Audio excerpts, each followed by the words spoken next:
Madame, Monsieur, bonsoir. Les informations lors d'une cérémonie à State House ce matin, Andy Asba a prêté serment en tant que deuxième plus jeune master de la Cour suprême.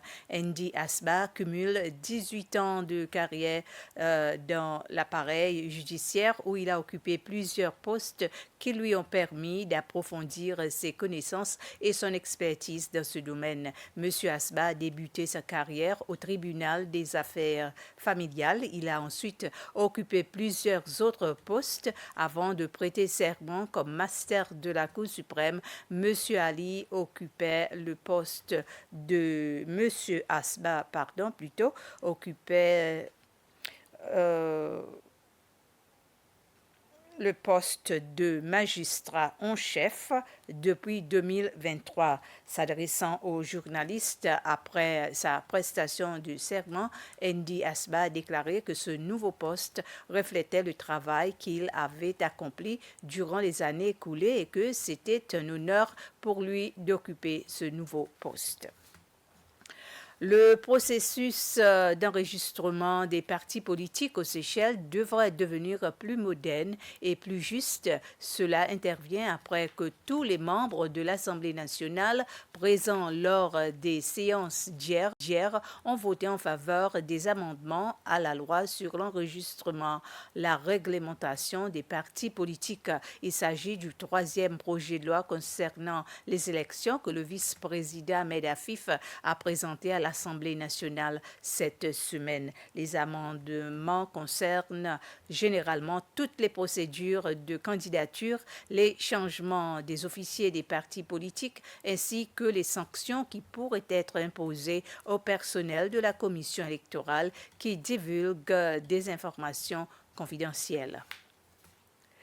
Assets Group a annoncé que le groupe hôtelier Rosewood assurera la gestion de leur hôtel sur l'île Assomption une fois celui-ci construit. Le PDG d'Asset Group, Abid Butt, a déclaré que la construction de l'hôtel a déjà commencé. Son entreprise travaille en étroite collaboration avec la Seychelles Island Foundation et la Islands Development Company, IDC, afin de garantir que tous les protocoles de biosécurité soient respectés. Monsieur Butt a indiqué que l'ouverture de l'hôtel est prévue pour 2027 et que Rosewood représente un partenaire idéal pour ce projet. Le Conseil des ministres a pris plusieurs décisions lors de sa réunion. Il s'agit d'un amendement à la loi visant notamment à lutter contre la criminalité financière et les violences conjugales.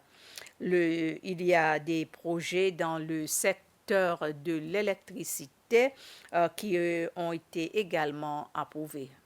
Le projet de loi de 2025 portant modification de la loi sur les enfants vise à renforcer les fonctionnements du tribunal des affaires familiales, à simplifier l'application de la loi, à promouvoir la médiation et à mettre en œuvre la loi contre les violences conjugales. Concernant l'électricité et la question de son approbation, il met l'accent sur l'investissement dans une combinaison des sources d'énergie thermique renouvelables abondantes et à améliorer les services d'électricité et la protection. Il y a aussi eu l'approbation d'une nouvelle centrale électrique de 60 MW d'ici 2030 pour remplacer les infrastructures vieillissantes et favoriser l'intégration des énergies renouvelables. Le Conseil a approuvé la création d'un groupe de travail chargé d'évaluer les risques des glissements du terrain, d'élaborer une stratégie nationale et de sensibiliser le public.